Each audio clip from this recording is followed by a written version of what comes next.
I was standing on the side of the highway staring at a twisted wreck when I realized I had already seen this moment before. The smell of gasoline, the flash of broken headlights, the muffled screams. They weren't new. They were part of a memory I couldn't explain. It started a couple of weeks earlier. One night, I woke up drenched in sweat, my heart pounding against my ribs so hard it hurt. I had dreamed about a car accident. At least that's what I thought it was. I was in the passenger seat, the radio playing faint static. A set of headlights came too fast around a bend, and then the sickening sound of metal folding in half, the glass exploding inward, the sharp snap of bone. Just before I jolted awake, I saw my own face in the shattered side window, bleeding, lifeless. For a while, I tried to shake it off, blaming it on stress or maybe just another overactive nightmare. But the dream had been too detailed. I still remembered the pale green dashboard lights, the particular perfume scent of the air, even the faint rattle of the glove compartment as the car shook. It hadn't felt like a dream. It felt like a recording. A week later, I rode with my friend Mark to grab late-night food. He had just gotten a new car, a green sedan, and when we got in, something icy rolled through me. The dashboard lights glowed the same pale green from my nightmare. The smell hanging in the car, it wasn't perfume, but the faint sweet scent of air freshener. It was almost identical. I told myself I was being ridiculous, but my heart wouldn't settle. On the way back, rain started to fall. Each tap of the drops against the windshield tightened the knot in my stomach. We took a 2-lane highway, lined by trees that loomed darker with every passing mile. The sensation grew heavier. The same road from my dream, the same endless night. My hands dug into the seat. I tried to distract myself by talking, but even my words sounded weak. Then the hum of another car rose behind us. Headlights glared through the rear window. Too bright, too fast. My breath came short. This was it. This was what I'd seen. "Mark, slow down," I muttered, my voice cracking. He glanced at me, confused. "It's just some idiot tailgating. Relax." But it wasn't just some idiot. I knew how their lights danced in the glass, how they swerved slightly before pulling ahead. Every single motion was something I had already lived through. My palms were soaked, gripping the seat harder. I wanted to scream at him to pull over, to stop, but the words died in my throat. The car passed on the left, water spraying up from the tires. For half a second, I thought it was over. My chest loosened, a tiny wave of relief rushing through me. Then it happened. A flash of light from the bend ahead as another car shot out from the turn. Too fast, losing control on the slick asphalt. Its headlights sliced across us like twin blades, the screech of its brakes ripping through the night. Time slowed. I heard metal grind and the guttural mechanical shriek of impact as Mark swerved. The world tilted. Glass shattered inward. My body threw sideways. But then, silence. The car skidded off into a ditch, mud spraying against the windows. My head cracked against the seat, my ears ringing. But when I opened my eyes, I was alive. Mark was cursing, shaking, his hands locked on the wheel with white knuckles. The other car had plowed into the barrier ahead, steam rising from its crumpled hood. I unbuckled and stumbled out, cold rain soaking through my clothes instantly, and that's when my legs gave out. The scene, the air thick with gasoline, the bent metal illuminated by fractured headlights, the faint whine of a radio crushed under steel. It was exactly what I'd dreamed. The same angles, the same shadows, the same sound of a woman screaming faintly in the distance. I felt my own breath seize. Because the body slumped in the passenger seat of that wrecked car, head hanging at the same unnatural angle, had my face. Pale skin, bloody temple, glass glittering in my hair. I stumbled backward, shaking, choking on air.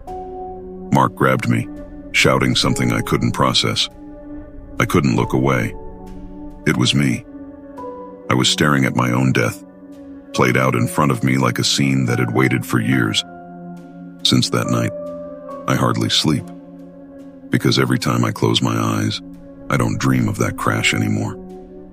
I see new places, new endings, all with my own lifeless face waiting for me at the end. And the worst part? Each time it feels less like a nightmare and more like a countdown.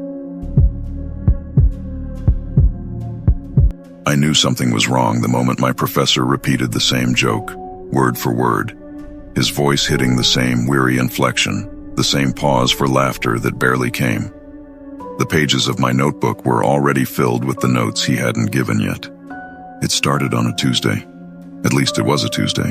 I remember dragging myself to my 8 a.m. sociology lecture, half awake, my pen barely moving. The classroom smelled faintly of burnt coffee and carpet cleaner. A girl 2 rows ahead kept clicking her pen with twitchy aggression. To my right, a student with messy hair coughed into his sleeve every 10 minutes on the dot. It was nothing unusual, mundane, boring, completely forgettable. But the next morning, when I trudged into the same hall, slumping into my usual seat, I felt an uncomfortable shiver. The girl ahead was clicking her pen. The cough came again at the same exact minute, the same exact rhythm. And as I stared forward, Professor Reynolds cleared his throat and launched into his lecture with the same words. He even told that half-hearted joke about social norms and cafeteria lines. At first I thought I hadn't slept well, that maybe my brain was misfiring, tricking me into thinking it was identical. But then I noticed something else. My notes. They were already written out, line for line, even though I hadn't set pen to paper yet. My handwriting, word for word, covering the page. I closed the notebook and shoved it into my bag, suddenly nauseous. When I stepped outside into the crisp morning air, I tried to shake it off. Maybe it was déjà vu. But on Wednesday, it happened again. And Thursday. And Friday. The same pen clicks, the same cough, the same lecture, the same joke delivered with the same tired sigh. The world was stuck. I couldn't prove it to anyone, but I felt it deep in my stomach. By the 5th morning, details began to shift. On earlier days, when the student coughed, no one reacted to it. That day, 3 students turned in sync, their heads moving at the exact same speed like puppets and then slowly straightening back forward. Professor Reynolds stumbled on a line he hadn't before, repeating the word pattern over and over until his voice dropped into silence. Then he simply continued, picking up as though nothing had happened. I tried recording on my phone. When I listened to it later, the audio was warped, distorted, as if it had been swallowed underwater. Half the lecture was just muffled breathing that didn't belong to anyone I knew. The next time it happened, I tested it. I stood up in the middle of class and dropped my bag loudly. No one looked at me, no one flinched, not even the professor. They just continued, as if my outburst had been edited out of their reality. Terrified, I forced myself awake that night, refusing to sleep. But no matter how long I fought to stay conscious, the sun rose in a blink and I was back in that lecture hall. My body wedged into the seat I could no longer escape. By the 10th round, my classmates weren't even pretending anymore. Their faces stared forward, motionless, blank, like masks painted with human expressions. The girl with the clicking pen now clicked without rhythm, every crack sharp as a bone snapping. The coughing student's sounds grew wet, violent, drawn out. But no one turned toward him this time, not even me. And Reynolds. God. His voice shifted lower each day, monotone, inhuman. He made the same gesture, pushing his glasses up, though there were no longer lenses in the frames. His eyes, behind the empty rims, were too bright, like he was watching me, only me. "Do you understand the lesson, Adam?" he finally asked one morning. My blood turned to ice. He had never addressed me directly before, not once in all these days.